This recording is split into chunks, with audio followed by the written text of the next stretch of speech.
Hello there, welcome to El Pozo, the Primera Ref show.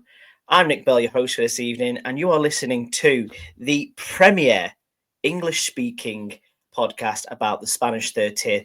Down the well, El Pozo. I'm practicing that word so much.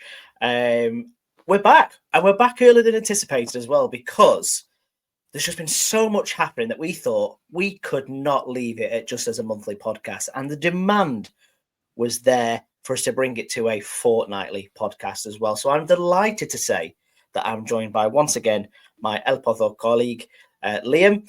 How are you?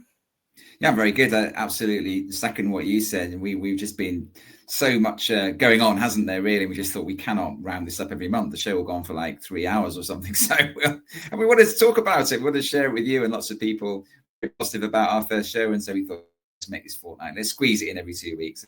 Delighted to be able to do so. And a couple of really interesting stories that have happened just in the last 24 or maybe 48 hours. One coming out of Alicante, Nick, about Intercity. Tell us more about this one. Yeah, strange one. I know I messaged you about this morning, and there's some official lines and there's some rumoured lines, I shall say. This is all to do with Intercity, and now the official line is that they're going to apply to Primera Ref or to Ref to basically play their home game against Hercules at the Jose Rico Perez. So that is Hercules' home stadium in Alicante. Their stadium's apparently going to get a bit of work done to it in May, so it couldn't possibly host a game. This has got nothing to do with maximising crowd sizes. Obviously, their home stadium is a community-owned, quite small stadium. Hercules is quite a large stadium. I actually drove past it a few weeks ago. It is quite massive. But strangely, because this leaves us in a bit of a weird predicament, doesn't it, where Hercules might have a bit of an advantage coming in towards the end of the season. Yeah, I mean, I find this quite extraordinary, that nothing surprises me anymore about Spanish football. Intercity is a club that's often surrounded by rumour, conjecture, and most of it's fairly negative. I just don't understand, if you're a promotion rival of Hercules, which, of course, they are pushing for at least playoffs this year, how are you going to be happy that right at the end of the season they get an extra home game? I just can't understand how that would ever be allowed. It's a clear advantage. As you say, probably 8,000 to 10,000 people minimum would attend that game in the main stadium, the Rico Perez. And if you held the game at the Alberto Solana, then about probably 700 would be there. So, clearly, and as we know, even when the distance is very short, fans don't tend to travel to the away stadium. So it's a big deal that it will be held. It will definitely get a much better crowd. It will definitely be Hercules' advantage, and as you said, unfortunately, and not coincidentally, it will be significantly to Intercity's advantage. And the really interesting rumour that's going around at the moment is that about 15 months ago now, in the winter transfer window of 2024, I suppose it was, Sol Levira, who's now at Hercules, he transferred to Hercules from Intercity, and there was a suggestion that there might have been part of that deal might have meant that this game would be played at the biggest stadium sometime this season. And I just think, well, that's extraordinary itself, because how could they possibly have guaranteed when that was going to happen, that the league would approve it? Did the league approve it initially? It's probably nonsense, but it's a great rumour, isn't it? It adds to the whole subterfuge that surrounds Intercity. It is. It's all the mystery with Intercity that gets me, that makes them somewhat appealing, actually, because, they are just this enigma. But I suppose, like you say, from a Hercules perspective, they are looking at the next 9 games, 6 of them potentially home games.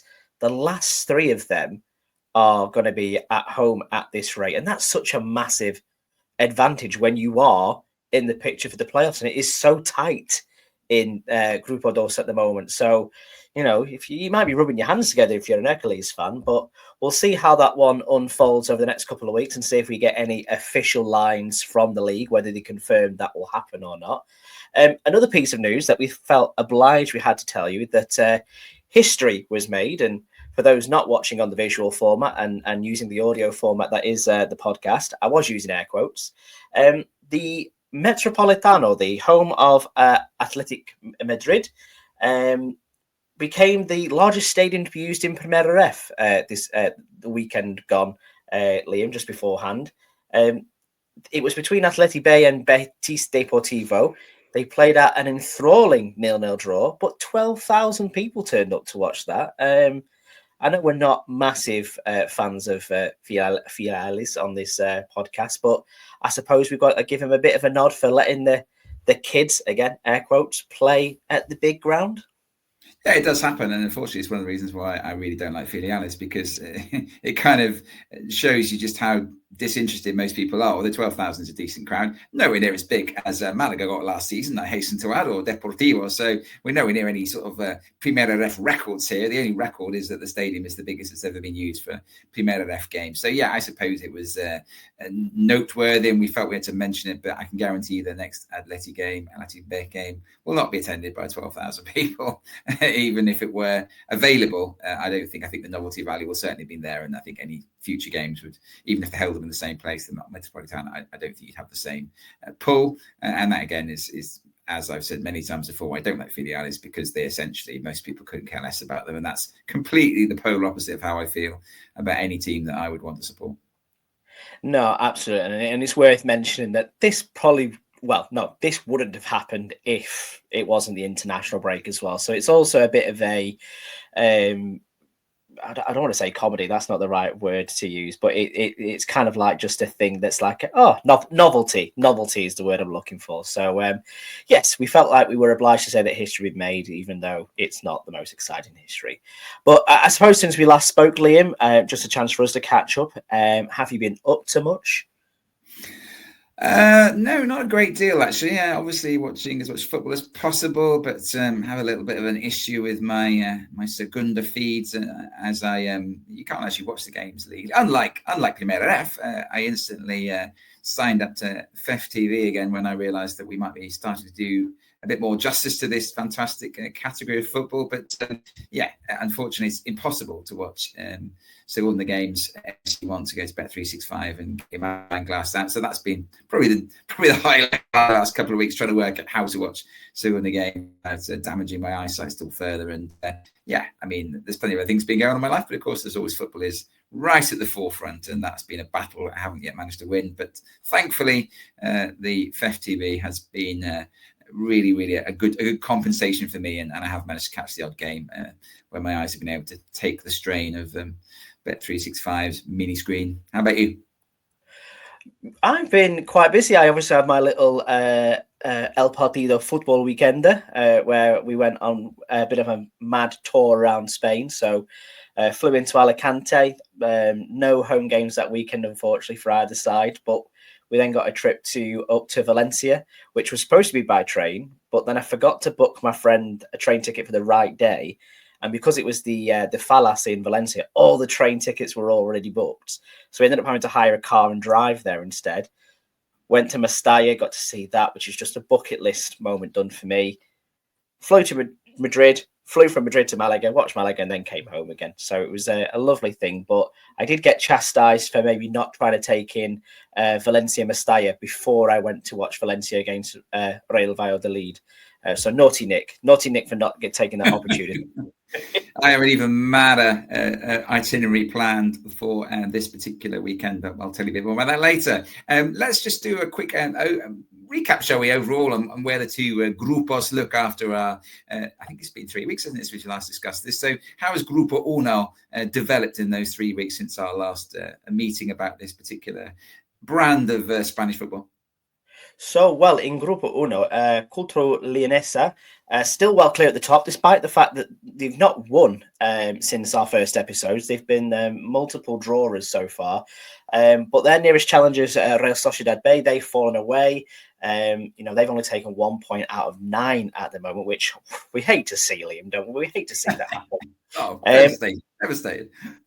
Absolutely. And it's actually local rivals Ponferradina, which are sort of now engineering themselves into maybe, I want to say the title race, but a couple of weeks ago after the last episode, it was looking like they could build up momentum to get up there. But this last weekend, where none of the top 5 in Grupo Uno won at all this weekend, it's kind of given Cultural a bit of breathing space at the top there, and they can kind of see promotion on the horizon now, can't they? Yeah, very much so. I mean, it's one of those, isn't it, where they haven't, as you say, picked up any maximum points, but yet, with 3 games near the end of the season, I think they've still got an 8-point lead, haven't they? And so they really are looking a good bet now to make it out of the division. I mean, what I've really enjoyed about in Grupo 1 over the last couple of weeks has been the minnows, particularly Ourense and Tarazona. I've said in the first show that I really like the smaller teams. I love the fact that they're really up against it. And they've got some good results over the last couple of weeks. They're pulled away from the danger zone, both, and especially Ourense on a real good run at the moment. And they indebted in no small part to a guy called Javier Carbonell, who plays centre forward for them. I think he's in double figures for the season. And Tarazona have Adrien Fuentes, who's also been very prolific for them. And both these players, no real history. I don't think Carbonell's ever played at this level. Fuentes was in Croatia for a few years. Then he went to, I think, Real Murcia. He was at Castellón. He was at Cordoba. So none of these players are young. I think they're both 27, 28 years of age. But they've really found their feet and really found a home in these 2 clubs. And I'd say the same about Marcos Paselga, who's also in Grupo 1 with Alentejo. He's also done really well this year. I think he's 26. He was at Real Zaragoza for a number of years. Never really got a chance there. So all 3 of these forwards have now got double figures goals, but I'm sure that they're all on one-year contracts. And I don't know what you think, Nick, but this kind of saddens me because these are 3 teams, as I say, Alentejo and also Tarazona and Ourense, who they're not going to be able to hang on to these players. They've kind of given these players a chance to shine. And now, because they basically have done so well, teams will pick them off. And then I don't know what you think. That makes me quite sad. I know it's the nature of the beast, but it still makes me feel quite sad for the teams that are going to lose them. It is, and I think when you look at the clubs of those sizes, they can't really be offering out multiple year contracts and stuff like that. So, the 1-year deals works in their favor originally to get them on board, but the sell on value just evaporates almost immediately, and you're almost certainly going to lose players that way. It happened to the likes of Ceuta last year with people leaving. A surprise to me is that more players didn't go up to Segunda from this level, but it was a lot more interchanging between sides and the bigger sides in this league, so to speak, sort of like picking the crop from that too. So I suppose it's the danger, and I suppose it makes it difficult as a fan as well to really fall in love with a player. But you do get your stalwarts as well, Liam. Let's not forget there are players in this league who play for clubs of this size that do have lengthy careers there because they are local born fans of the club and things like that as well. It's maybe part of the beauty of this league. Yeah, actually, it's funny you mentioned that. There was a guy, I can't remember his name now, he was at Ceuta, and I watched a video with him earlier on, which I'm sure you'll enjoy as well, as being a big fan of Ceuta, a video in Spanish, but it's obviously on YouTube now, so you can put your subtitles on, it gives you an approximate idea of what's going on. And he'd been at Ceuta since Tercera División, and he's now pushing, and he's been there about 5 years. And I think when he first went, he said, everyone thought I was mad. How are you even going to get there? It's just totally insane. And he stayed, I think, 5 years in total, as I say, and he's now hoping to join them, stay with them and play professional football with them next year in Segunda. So you're absolutely right. But it's hard. I mean, Chacon is a good example. I think he did really well at Alentejo last year. He's ended up at Cultural Leonesa this year. Again, as you say, same division, but clearly a size of a club of the size of Alentejo just cannot hang on to something like that. I'm sure that Cultural Leonesa, without even paying huge money, would probably double his wages at least, and therefore it's inevitable, isn't it? Which is a shame. Talk to us about the bottom of the table. Again, some quite gladdening news. I shouldn't really be constantly going dissing Filiales, but the bottom of the table, one team right down the bottom. I'm quite happy to see them there, to be honest. Yeah, well, they say the team at the bottom has technically got to be the strongest to hold everybody else up, don't they? But it is Barca Athletic at the moment, which are, they were playoff semi-finalists last year. I think they played against.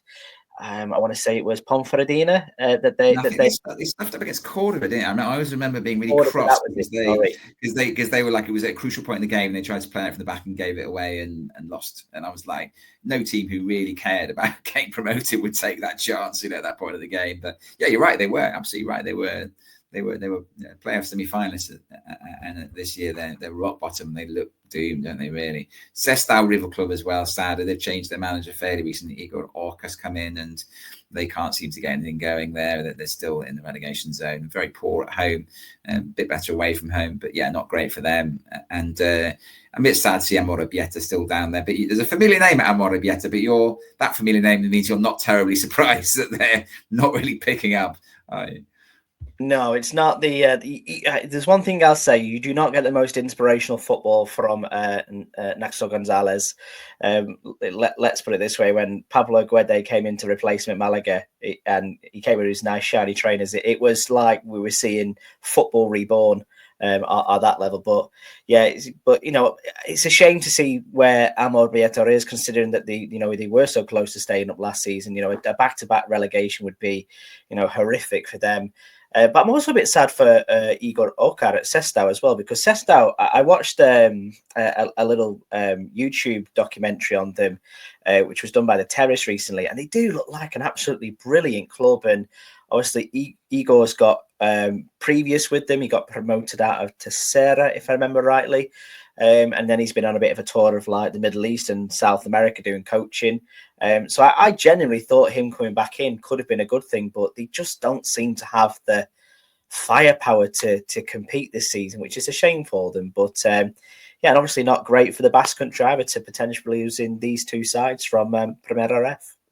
Yeah, I think I have actually been to Sestao Real Club. It is a great club. I saw that video as well. I thought it was really, really good. And what I love about it, very, very Basque as well. There's a massive, great fronton, Pelota Basca, sort of like, it's not even a training facility. They have matches there. So right beside this football ground it's obviously a social club, isn't it? As much as anything, it's a sporting club, not a social club. I mean, so there's lots of other sports going on there. One of the big ones is Pelota Basca, which is as you can imagine, very traditional to the region. Looks a bit like higher lie that they play in the States, but yeah, it's great, and I really enjoy my time there. So I agree, I'd be really sad to lose them because it's a good club, and but yeah, you're right. Oka just hasn't got them going. Maybe they don't have the quality, and unless their home form gets better, I can't see them surviving. And of course, as we said before, 5 teams going down is brutal, isn't it, this league? So if you can't get it together, there's not a lot of leeway once you're down in the bottom 5 to get out of there, is there?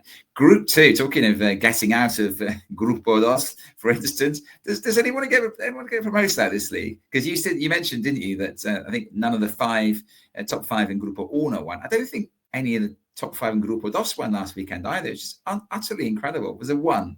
Just the one. I mean, you won't like it, but it was Sevilla Athletic. They were the only side in the top 10 of Primera that won this weekend. And I think that's because they snuck in that way as well. Exactly, that's right. So they weren't at the start of the weekend. The top 5 at the start of the weekend in each league, I don't think any of them did, you're right. Sevilla Atletico got in the top 5 because they won, because no one else could win. But yeah, tell us a bit more about the top 5 in Grupo Dos. What's going on with them? No, well, like you say, we've been looking at Ibiza recently, looking like they were completely unstoppable.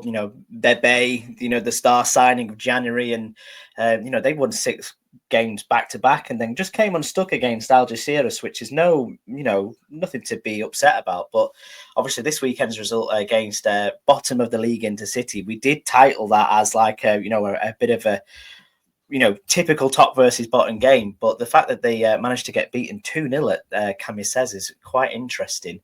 Ceuta are also on this big, massive run as well, 16 games unbeaten at home, but they almost lost it this weekend with Hercules, the visitors there, only for Christian Rodriguez to pop up with a bullet header, which I'm sure we'll talk about later.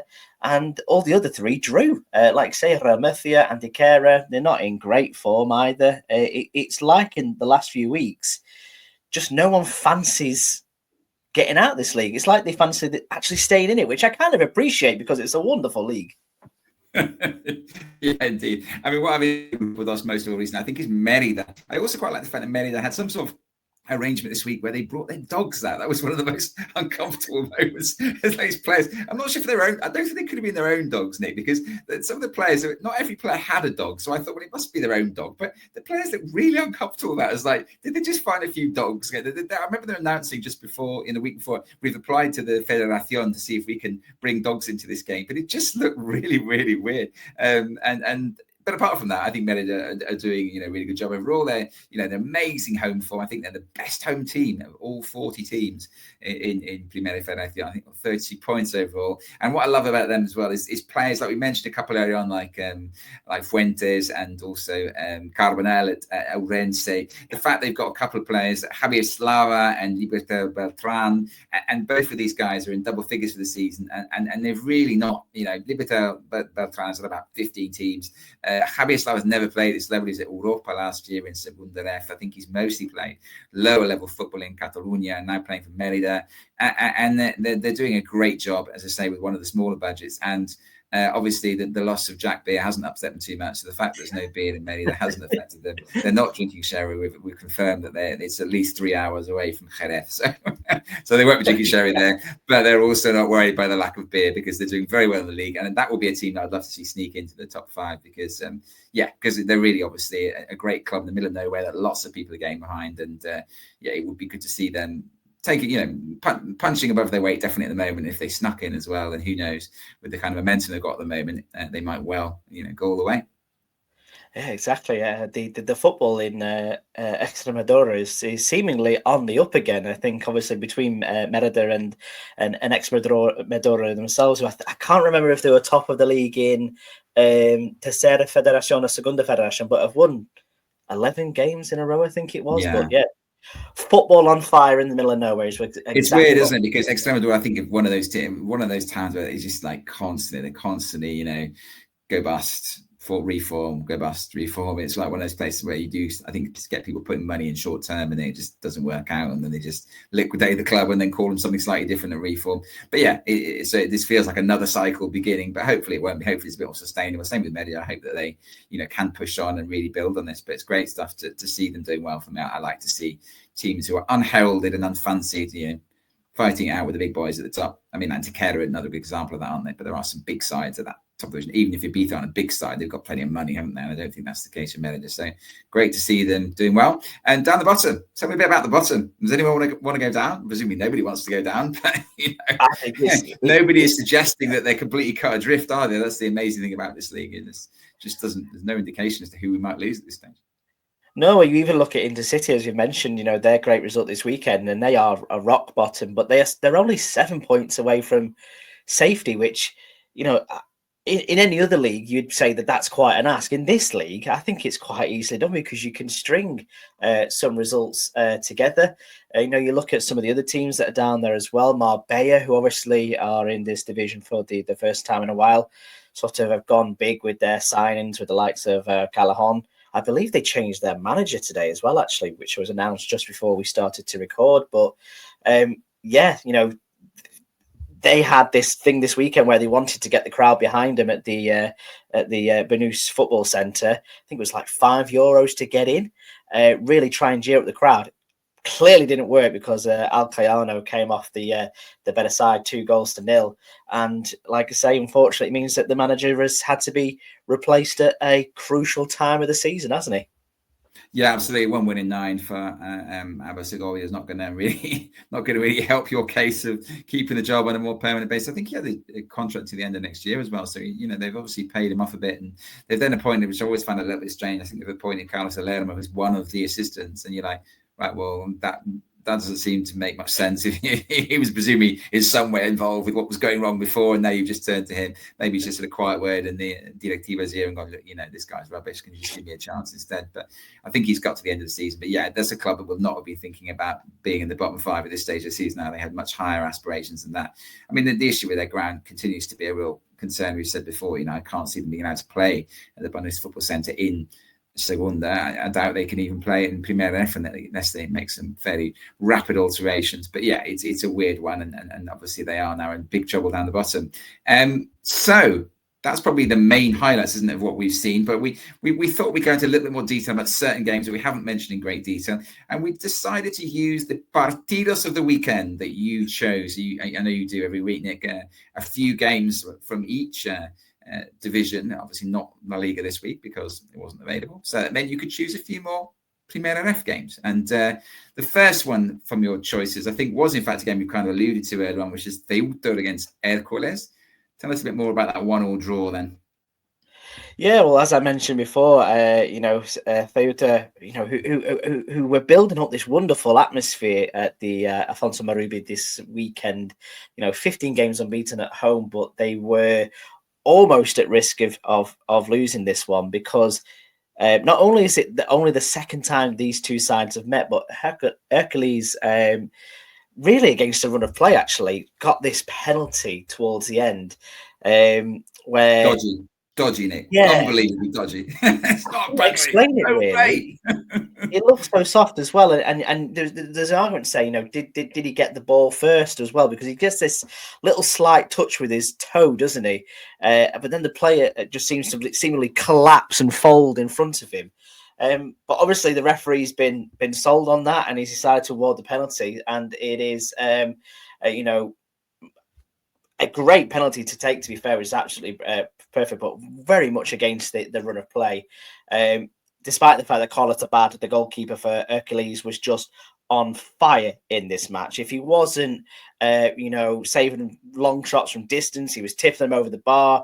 There was one which came at the back post, and I think it was Jesus Lopez who was there, and he must have been about 3 yards away from him, and he's just managed to get down and tip it round the side of the post. Very, very unfortunate that Ceuta didn't get a goal in this before they did, because they were very much deserving it. But as with these things, when you've got home form on your side, you do tend to pop up with a bit of a result. The clouds suddenly descended on Ceuta, which is on the North African coast, by the way. So this must have been quite unusual. It is pouring with rain, and who is there at the back post for an absolute bullet header? It is Christian Rodriguez. He sends everybody down to their knees with this one. They rescued a point, which was so vital for staying in this, again, title race, which nobody wants to win, and maintaining this unbeaten record at home, Liam. And Alfonso Marubio went mad, despite the fact there was umbrellas everywhere and the weather had gone inclement, let's put it that way. Just a bit, yeah. I mean, it's funny that the video I was mentioning earlier, the Rafael Screg video, which I think he visited the game against Antequera, which was, I think, the previous home game, which they also drew. And he absolutely chucks it down in that one as well, but then stops. But this was unbelievable, wasn't it? I mean, we've seen quite a lot of it in the games in Spain over the last few weeks. It has rained a lot in Spain in March, but this was incredible, wasn't it? And of course, Ceuta is a very, very open stadium, isn't it? Most of them are not undercover, and it was bucketing down. So yeah, with the poor old home fans getting soaking wet, at least had the consolation of this incredible stonking header, I would describe, at the far post, and a point duly secured, and the unbeaten run goes on. 16 games now. I think the record is 19, which Racing de Santander managed about, I think it was 21-22, so a couple of seasons ago. So yeah, I mean, they're close to that, but of course they're not winning games, and of course because of that they're not actually making any headway in terms of their bid to get up automatic, which I think all teams, they all want to avoid the playoffs, don't no one wants to be in the playoffs. So yeah, they've still got a chance, but yeah, they've had a few draws recently.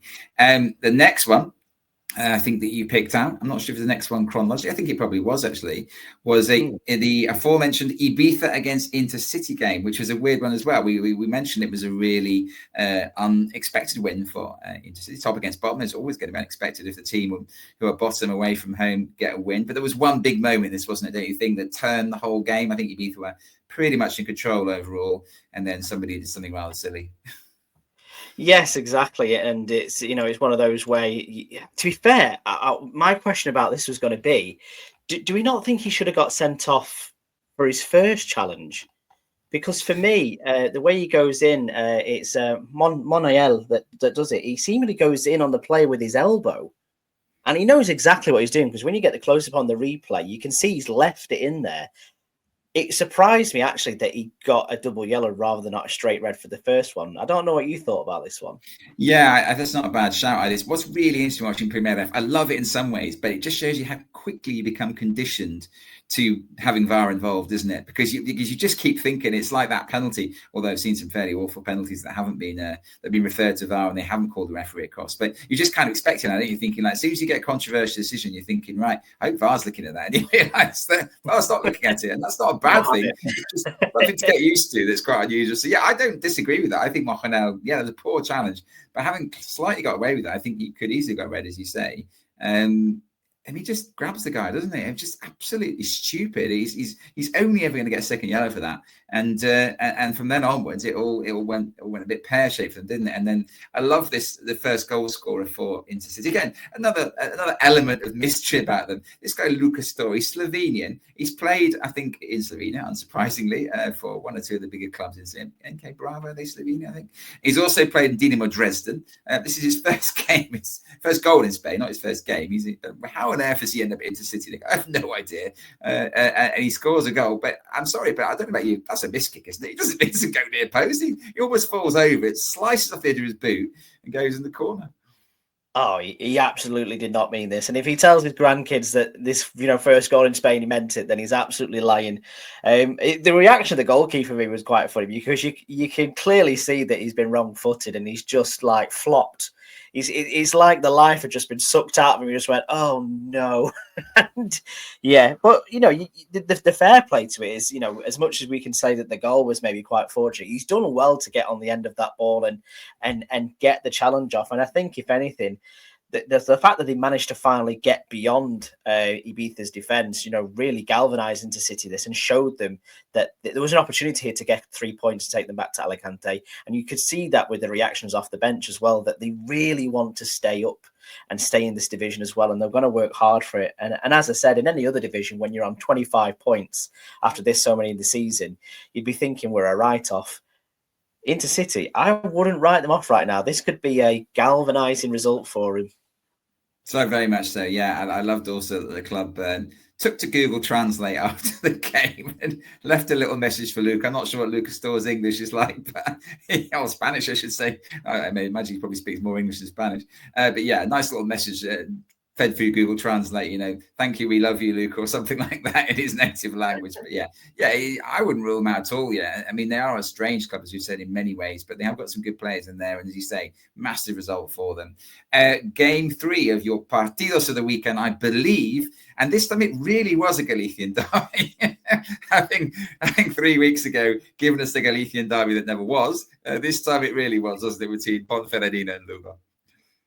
Yes, exactly. And like I say, I've had to consult the map that I've purchased now, just so I can get these regions really into my head, because I just always thought it was in Galicia. I really don't know why I would assume that, but yeah, this like you said, it wasn't a classic, and there's always a little bit of needle between Lugo and Ponferrada as well. So the fact that this game had a lot riding on it, with Ponferradina being towards the top of the league and hopefully looking to close down on their other rivals, Cultural, but also for Lugo, who, are really looking to avoid that trapdoor. Like you said, those 5 teams that get relegated, and Lugo would be a sizable club for this level to go down, given where they've been in the last few years. But the fact that they're on this run now, 3 games on the win now, John Cabo scoring goals, not just against his old side as well. I knew you were going to mention John Cabo, but you had to, didn't you? What a goal that is. It's sensational. Oh, it was absolutely brilliant. And like I say, similarly to maybe the Ceuta and Euclid game, it was one where obviously the home side was going to be dominant, but you just have to take your chance. And by God, did he take it? And it could have been more. I tell you what, if Mendoza, I think he's from Mexico. I'm going to say he's Mexican. If he had his shooting boots on today, or maybe put his right boot on the right foot and his left boot on the left foot, it could have been 3-0, because he had 2 stellar chances towards the end to really wrap this up for the away side. And it could have been a really bad day at the office for Ponfe. Yeah, it is. As you say, it's a game that does have a little bit of needle about it, doesn't it? It is a fairly local derby, even in terms of Spanish distances. And I mean, Tony Seliger at Lugo, I think 16 points since he was appointed 2 months ago. Tremendous. And it just shows the nature of how tight this league is. Both grupos are really tight, aren't they? Lugo win 3 games in a week, essentially. And from being really, really threatened with a possible relegation, you say, to Segunda F, which, as you rightly say, I mean, they were being a Segunda side for a number of sides, has dropped down 2 divisions. Not a big club, but still to have gone from Segunda to Segunda F in the space of 3 or 4 years would be pretty awful for them. And now all of a sudden they're like 4 points off the playoffs.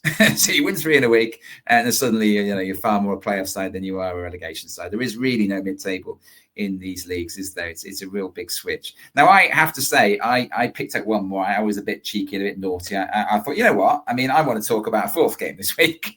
And the reason why I want to talk about it is because it was Cultural de León, the leaders, Cultural Leones, apologies. And they played Real Union. And it was a very, very good game. And the highlights are great. And if you haven't seen the highlights of this game, then go and check them out quickly. Don't forget, if you go to RFEF website and you click on videos, you'll find all the videos of the games from last weekend. Obviously, by the time you listen to this, it'll be a few days old, and you might be already looking to the next weekend. But this is one that would be worth going back and having a look at. And I was particularly interested by the two English players involved in this game. Nick, were you aware of their existence at Real Union? I was, because I actually went to Real Union's pre-season game in Barrow-in-Furness, of all places, and as far as the calendar is concerned, I think it was a match between either Valencia or Leeds or Real Union Club de Orin versus Barrow AFC, and I decided a trip to Barrow would be on the card. So I did notice these boys had signed on loan. Obviously, there is this partnership between themselves and Aston Villa because the Unai Emery link, and seemingly it seems to be quite a good thing for these players, especially the goalkeeper, who is called James Wright, if I remember rightly. Indeed, he's had quite a good season for them by all accounts. A busy season, but he's had a good one. Yeah, I think he's played a bit more. Finley Monroe's the other guys. He's played left back. I think he's had plenty of appearances as well. They both have made over 20 appearances. I think, as I say, you see that James Wright's wearing number 13. I guess he didn't start the season as the first choice, but he's played plenty of games since then. So great. I mean, this game featured one of the clearest crosses that ended up being a goal. I think it's hilarious that the Leeds website, or Leeds Twitter, I should say, has included this in the goal of the week. Come on, lads! I mean, even the guy who scores the goal, I think it's Victor Emil. His name is the Real Union right back. Look at his face after he puts his ball in the net. It's just like, I didn't mean that, lads. It's completely across that he gets completely wrong. But fair play to him. He puts in the net. They all count, don't they? And it wasn't a stunning chip into the top corner, was it? But it went in, and cool to obviously been behind quite a few times recently. They are amazing. Coming back in the last few minutes of games and getting points. I think about 11 points, over the season, scoring in the 88th minute or later. So incredible record. And they didn't wait to the 88th minute for this one to get level, but they did absolutely bombard Real Union at the end there, and they hung on. And just these highlights had everything. And again, 4 or 5 minutes of highlights. You had great misses, terrible misses, I should say, not great misses. Couple of penalties I would have given, but didn't get given. A couple of brilliant saves, just brilliant, absolutely great, real great advert for Primera Federacion. And if you've got 4 or 5 minutes and you haven't watched those highlights already, check them out. Cultural Leonesa against Real Union. You see a couple of Villa players that say while you do it. Absolutely. Well, how about this weekend, Liam? Because obviously we've got football coming back around. We're into the final knock-ins of this season in Primera F. And who would you recommend to watch in the upcoming session? Well, I think as you're on a roll, Nick, with your Galician derbies, I kind of like you. Well, I don't know. I mean, I think you might have chosen this one. I have a sneaky suspicion you would have done. But as you've already mentioned, a Galician derby. Shall we talk about another one? you can take it away if you like. I'll go with this one first then. So yes, I'm going to go with watching Lugo versus Orense. I think I've said that one right this time. Absolutely have. You've absolutely nailed it. This is a 7 o'clock kickoff on Saturday. Now that I've proven that I am an expert on Galician derbies, I'll pause for laughter at home for you guys to catch up. It's Lugo who are hosting Orense at the Anxo Carro this weekend. They both find themselves hurting towards safety at the minute. These are weirdly the two form sides of the league. Lugo with 3 wins out of 5. They've had that win against Unionistas de Salamanca. Celta Fortuna midweek as well, and that notable win we've just spoken about against Ponferradina. And Orense themselves, 4 wins out of 5, 2 wins either side of defeat to Ponfe, and there's no shame in that, but also beating Nastic de Tarragona and Real Sociedad B on the way. This is a tasty looking game, isn't it, Liam?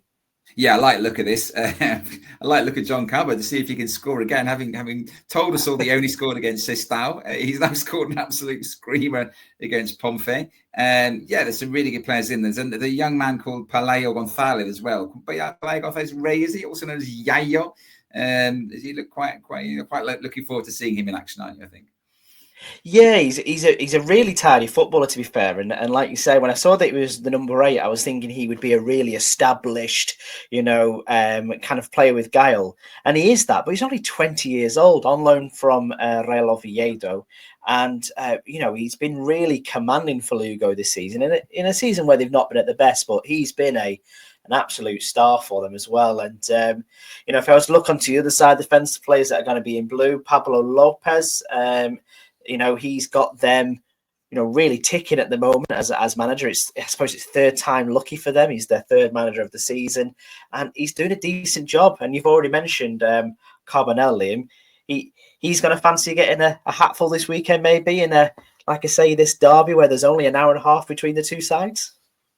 Yeah, I love the fact also that that Ourense, who are not particularly well supported, I think they're possibly the less popular side in Ourense. I don't know the whole history of them. I think they're slightly Johnny-come-latelys, but they're really pushing to try and get support up. They're trying to get people up to Lugo. I think Lugo have done a good deal for their fans. As often is the case, they're giving it away to season ticket holders. You can get another 5 or 10 euros. I think it's quite cheap.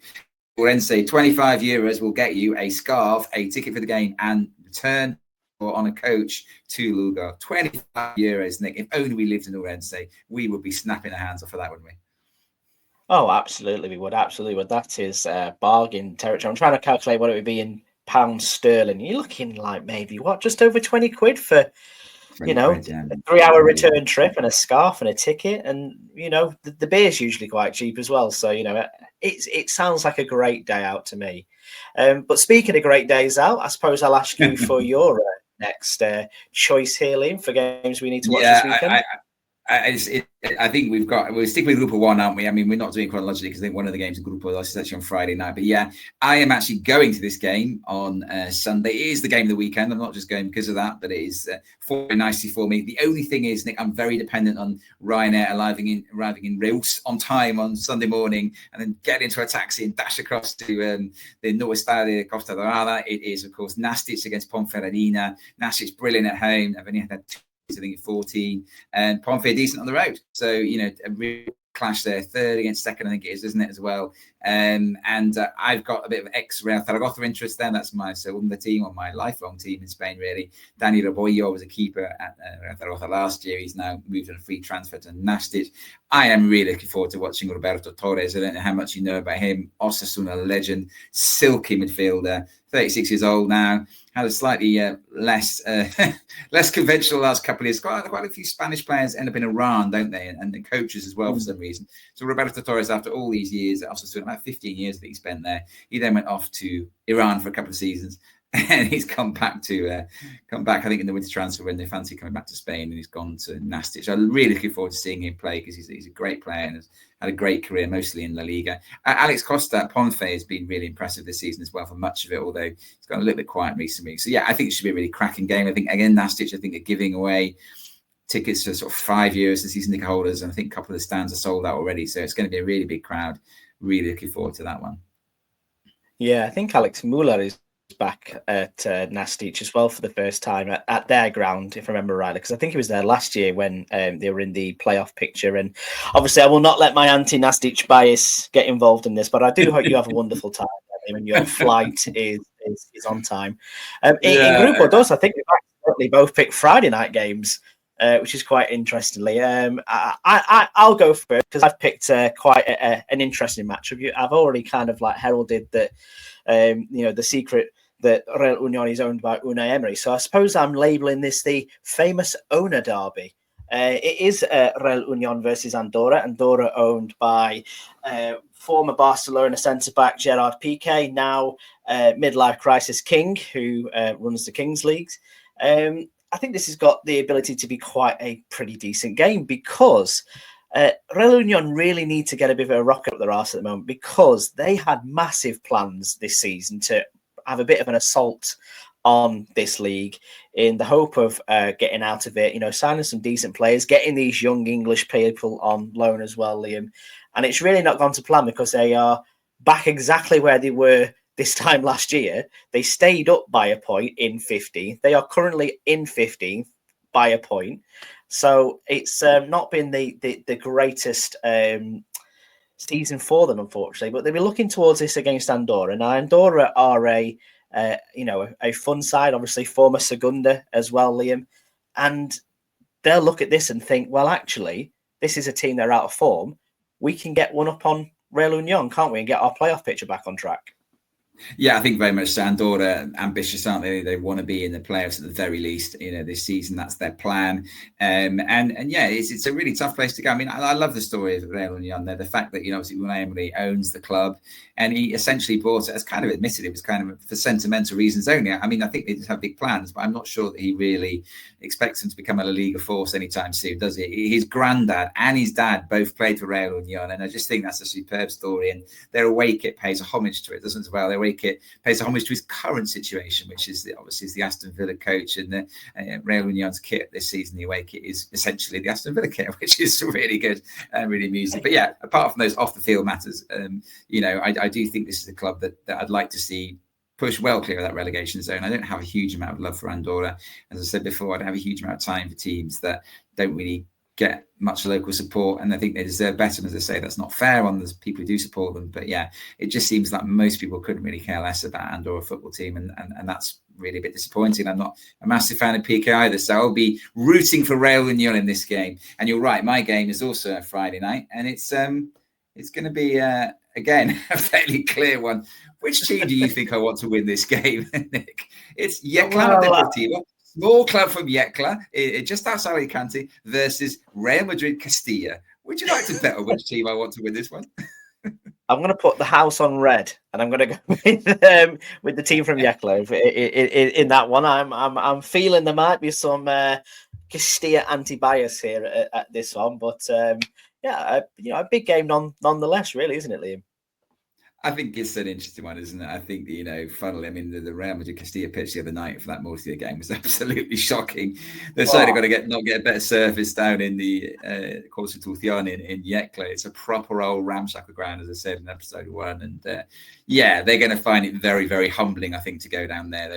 I know they're all the B team players from Real Madrid, but, someone like Gonzalo Garcia, he scored the winner in the Copa del Rey quarter-final against Leganés for the first team this season. He suddenly got to go down to Yecla on a Friday night. I think it could be can he do it in Yecla on a Friday night, Nick? That's the big question.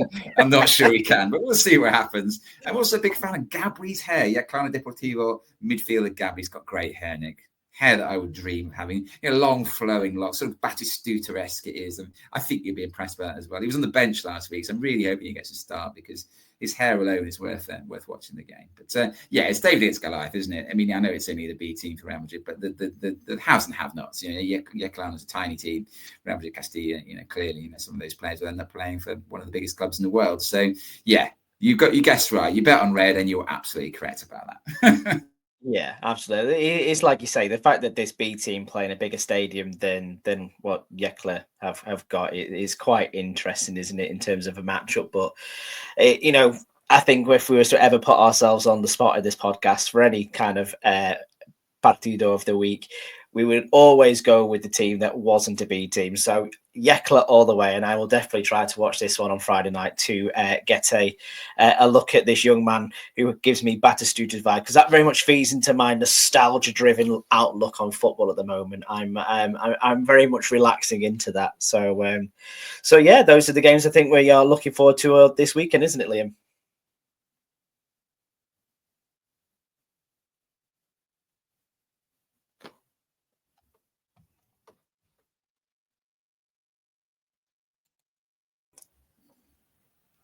So those are the games that we are recommending you watch this weekend. Liam, on the back of the last episode we did, we got asked a few questions, which is always nice. We love feedback on this podcast, and we would welcome even more questions to feed into these fortnightly episodes. But this one was centered around loan moves in Primera Ref. Can you tell us a little bit more about that and what your thoughts are on them? I can only do so, Nick, if you will allow me to diss Filianas one more time. No, I'm not going to. I'm going to mention them. I do think it's quite an interesting situation. I think that, first of all, I don't quite understand why there's a player on loan from Eibar to Villarreal. I just feel like Villarreal, big club, plenty of money. why do they need to loan anybody from anywhere? But I remember, did they not do it with Ontiveros? I don't think Ontiveros was initially signed as a permanent signing at Villarreal. I'm not sure. Anyway, this one is from Eibar, as I say, Slavi, who there is a deal, isn't? I think there is some sort of relationship there between Eibar and Villarreal, because I'm fairly sure Arana, for instance, moved between those two clubs. The guy who's now at Racing Santander. But yeah, Slavi did well at, I think, Unionistas, and he was on loan there from Valladolid Promesa, so one of the, Real Valladolid's feeder team, and then went to Eibar, hasn't really played this season at all, and has gone to Villarreal B, which is, I'm like, haven't they got enough players? Do they really need somebody else's? Can't. I mean, he would do well, no doubt, quite a few Primera F sides, and he's a Villarreal B, and not playing an awful lot there. I think he's only gone there in the winter transfer window, so yeah, that doesn't terribly please me. And then what about all these filiales loaning players to other Primera F sides? Again, I find that a bit strange. I don't know whether you can. I mean, maybe it's just because we're English and we don't see that happen much in England, but it does seem a little bit, again, we've got so many players, we'll just give you a few of ours. Yeah, I think you know what, you've hit the nail absolutely on the head. The hoarding of players, of talent, sometimes from the bigger, more established clubs with B teams higher up in the pyramid as well, means that I don't think they've got much of a choice other to do that. And it's kind of, they hedge their bets to say, well, we're not going to use him in our B team, but we still want them to play at the highest level so they can develop. So we're going to loan them out to, Unionistas, or, you see it a lot in the Basque country as well, where, Athletic Club or Alaves would loan them to. A weird one I saw as well, actually, going back to Orense, is that they had a couple of players on loan from Deportivo Fieles, which, if I remember right, Deportivo Fieles are down in Tercera, so they've got moves up the pyramid. So it's a very strange situation, but I can see why it's so wildly used at this level, because it's kind of a bit of a gimme, I suppose. There's something. Yeah, I mean, I guess as long as they're getting games, I suppose, is I think Luis Bilbao, very well named, Bilbao on loan from Bilbao Athletic, unsurprisingly, Baracaldo. Barandai, I think, is also, he's at Sestao River. So yeah, you're right. In the Basque Country, it does seem to be quite a good relationship. Of course, some of these teams up there even loan players to Segunda, don't they? For instance, Mirandés have done very well out of the Basque teams. They're just over the border, not in the Basque Country, but very near to it. So yeah, that happens. But yeah, I mean, there's somebody, I think, on loan at River Club, Sestao River Club from Villarreal B. I bet he doesn't particularly like the weather in the Basque Country compared to the southeast coast of Spain. I think he's Anton Efrem. She might be Russian, so that's an interesting one. Just some quite bizarre loans out there. And then places like, for instance, like Egosa Bello was on loan at Zamora from Recre. But yeah, Tarazona have borrowed Luis Ribas from Zamora. So it's like, well, you've borrowed, and I think they're both wide players. It's like, so you've taken a loan player from somebody else and then given one of your wide players to another team in the division. It just all seemed a bit puzzling to me. I don't know what you think, but again, maybe that's just our sort of, prejudices in terms of how it works in England. You don't really get that in England. You just don't get many loans within divisions. It's just unusual. Of course, there are, as you mean, tell us about a few that are more conventional. I mean, the standard one here would be when a Segunda side, you're promising youngster, not quite ready for a Segunda yet. And there are a few Segunda teams who've got a few players out in Primera F, aren't there? Yeah, exactly. You look at the likes of, Gori, who's been loaned out from your club to Ibiza. You've got the likes of Juan Sebastian to Alcorcon, for example. Both of Real Murcia's centre forwards, are loanees. Flacos from Castellón and Real Alcaña from Depor. So, there's an opportunity here for players that tend to, I suppose, in this situation, as far as Castellón and Depor are concerned, they can't see them maybe making the jump up. So they've had them at this level, but don't see them going past this level. Dare I say, maybe that's something that Malaga could have done with someone like Dione last season, but into this season. But it's interesting. Like I say, you can see the more conventional side of it, but the Fieles thing is very difficult to get away from on that front, unfortunately. But I believe there's also opportunities where teams that have been promoted out this league have managed to loan players back into it to the benefit of players like Suitsuk Bell at Atletico Saligeño, who once upon a time was a massive talent at Chelsea first and then latterly Tottenham, and it's just really not worked out from at Cordoba. But a chance to go and play in the third tier of Spain could maybe get that grounding into him, and then ultimately result in a pathway to being a good player for Cordoba in the future if they stay up in Segunda as well. There's the opportunities, isn't there? We spoke about Sonardi as well, for example. There are pathways out. Yeah. It is possible. Don't get it wrong, and it's probably good for me. So I think the Flaquis and Alcaine are two different sort of situations. The Flaquis has just come to Castellon. Maybe they just think he might make it. Alcaine, I think, was always a Primera Federacion. I think he was at Alcoyano, and I think Depor signed him sort of in the winter transfer window last year. So potentially, maybe, as you say, they've had a look at him at a level high and thought he's not up to it, and he probably will end up staying Primera Federacion maybe after this loan spell is over. I don't know if Flaquis will go back to Castellon or whether he'll forge a career for himself at that slightly lower level. The thing is, as we've said before, the clubs they've gone to can pay their wages, can't they? So if they did do well there, if they don't go up around Murcia, for instance, then you could see that at least one of those might well stay there and carry on playing for a fairly decent wage in the third tier. And so it makes sense. Yeah, I mean, the one I like best of all, we'll finish on this one, I think, Jeffrey Afriyi, who I think he might be playing this weekend in that game you mentioned, the Galician derby in Lugo and Orense. Please explain to me, Nick, how an 18-year-old from Ghana signs for a team, I think in Saudi, I think it's a Saudi team, Al Qasad or something like that. He signed for a Saudi team who immediately loan him to Lugo. It's like, what on earth has gone on there? The guy last weekend, I think, was playing for Ghanaian's first national team in full international, in fact, 80 minutes for them. Next weekend, he might be playing against Orense in deepest, darkest Galicia. I mean, what on earth has gone on there? It's a strange one. It's got all the wrappings of football agents' fingerprints all over it for me. This is getting your work permit lined up for a bigger move potentially, by the sound of it for me. But if suppose you used to give me the option, Liam, where would I rather play football in Galicia or Saudi Arabia? And I would maybe go for the former, to be fair, if I'm being perfectly honest. The octopus is much better, I think, in Lugo, I suspect. I don't know, Jeffrey Free. Let's find out sometimes. Let's see if we can ask the club, does Jeffrey like his pulpo or not? Bless him. But yeah, interesting one, that one. But yeah, amazing. I mean, amazing for Lugo to get him, like full Ghanaian international, 18 years of age, playing for their first team in the third tier of Spanish football. Yeah, so a great move for Lugo. Not sure whether Jeffrey likes it, but yeah, it as you say, it does feel like there might be some agent involvement in that, doesn't there?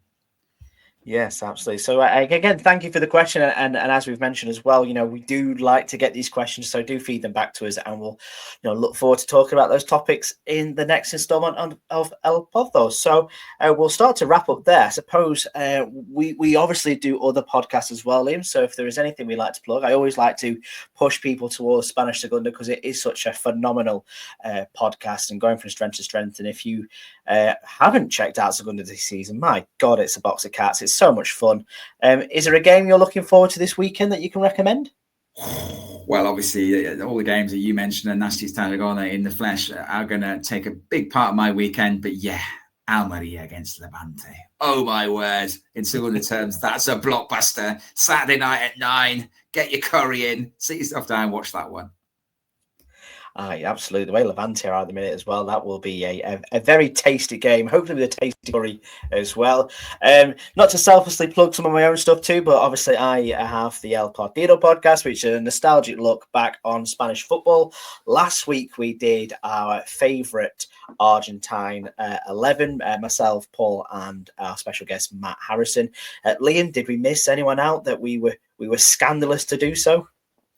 Do you know what? I got almost all the way through. I was like, they haven't mentioned Diego Armando Maradona. What the hell? I was getting ready for my shocked and distressed email to El Partido headquarters. I was like, these three lads, they know their football. What the hell is going on here?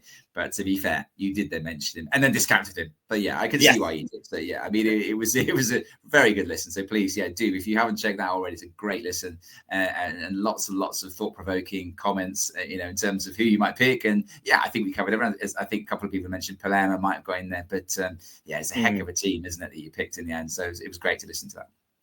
It was. And if you're interested, we will be, we may be discussing a certain Joga Bonito loving Brazilian on this week's episode. So keep your eyes peeled for that one. But for us here at El Pozo, we'll see you again in 2 weeks' time. But for now, I'll say thank you to you, Liam. Hasta la próxima. And gracias to all you at home. Thank you for listening, and we shall see you soon. Vamos.